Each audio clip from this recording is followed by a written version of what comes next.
Humans of the Cardboard, good morning. We're looking at another brand new reveal for Phantom Nightmare. They are still trickling them out, but I told you guys a day or two ago that my expectations at this point in time are that once we hit tomorrow, Monday, we're going to start getting a handful more reveals a little bit more quickly. So I'm looking forward to that a bunch. Hope you guys are too. Today we have a new trap card though. This card's actually pretty interesting. I already gave it a quick read over. It's a pretty decent card actually. So this is Rumpelteufel.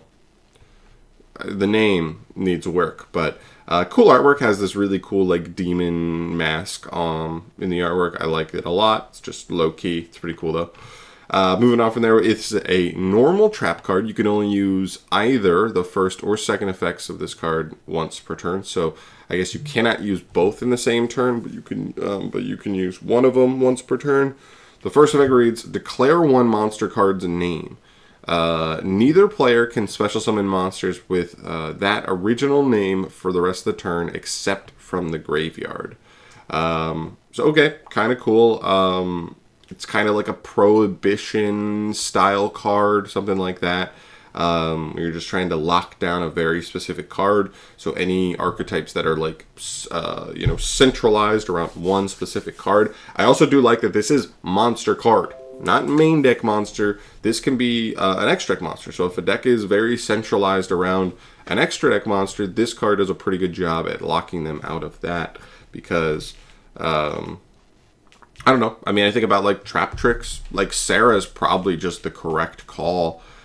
Yes, they can still do some stuff through it, but this card probably does a decent job at, limiting the engine of certain decks. Now, I think this card could also be tough to play at times. I think it's going to take a really knowledgeable player because of this effect as well. Because, I think about like Unchained. They can do stuff without Shavara. They can still send Shavara off of like Fiendish Rhino Warrior and still get its effect from Grave to set. Plus, they could even still reborn Shavara from Grave with an effect if they wanted. So do you call Shavara? Do you call Yama?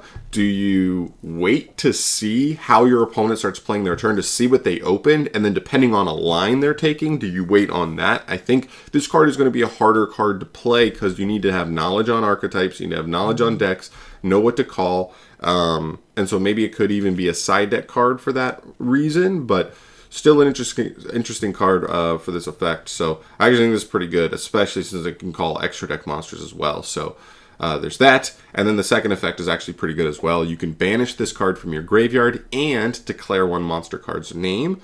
Neither player can activate the effects of monsters on the field with that original name for the rest of this turn. So then it becomes sort of like an imperm, but they cannot even activate. So that's kind of cool for the whole turn. This is cool. Unfortunately, you can't do both in the same turn. I kind of understand why Konami made it that way, but to me, it makes this card a little bit.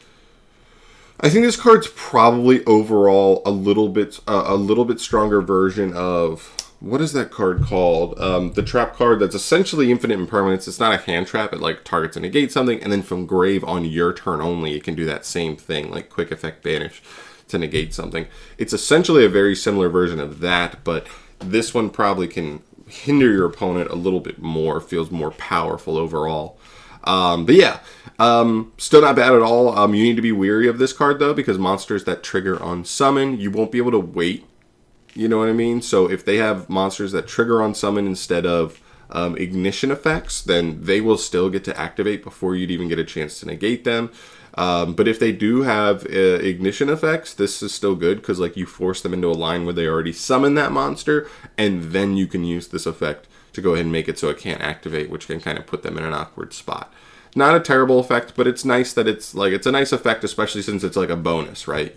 Your goal mainly would probably just be to use the first effect at some point, and then later on in the grind, this effect would come up. So I don't know. I think it's interesting. I think it's a coolish card, especially since we we look at something like Dimensional Barrier, and there are a couple of matchups like Floowandereeze where Dimensional Barrier doesn't really do much. Now, this card's not amazing either, because this only says the monster can't be special summoned, which doesn't affect Floowandereeze really much at all.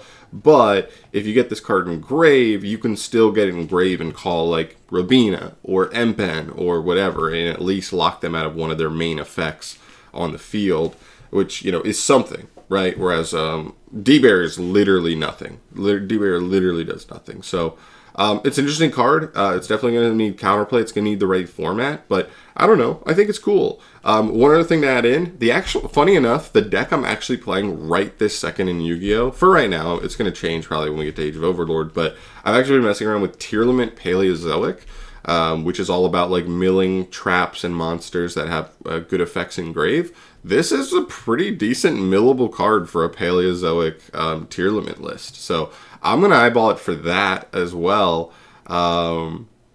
And, you know, we'll go on from there. But I already played like Lost Winds. Is there an argument that this could be better than Lost Wind in certain formats? Certainly. But we'll see. I'll definitely give it a second look when it comes out. So, all in all, decent card. This is a card I'll probably just scoop because I think it's just in a vacuum a decent card, and it could come up down the line. And I'd probably recommend the same to anybody else who likes like stockpiling collection. So, playables. But I'll see you in the next video. Thank you so much for watching as always. Let me know your thoughts in the comment section down below, guys. Very curious what you think on this one. Do you think it's just barely not strong enough? It needed to be able to use both effects in the same turn kind of thing. I don't completely disagree with that. Felt like that could have totally been fine.